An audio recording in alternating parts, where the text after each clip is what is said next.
So hii ndio shamba yenye tumenunulia mtu anaitwa Hiram. Just be pale ndio tunamjengea hapo karibu na hiyo kanisa. Hiyo ni kanisa right opposite hapo.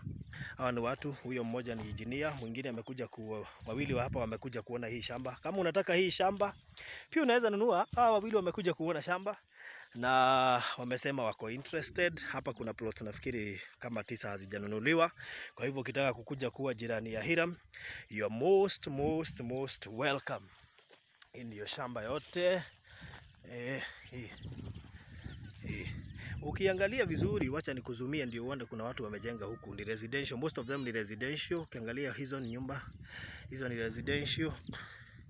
Ukiangalia vizuri, most of them ni residential. Kuja kwa hapa utaona hao ni watu wamejenga, hao ni watu. Kuna palace ingine iko hapa. Most of them ni residential na size ni 40 by 60. So you're most welcome. Ukitaka kukuwa jirani ya Hiram, hii ndio shamba. Very good.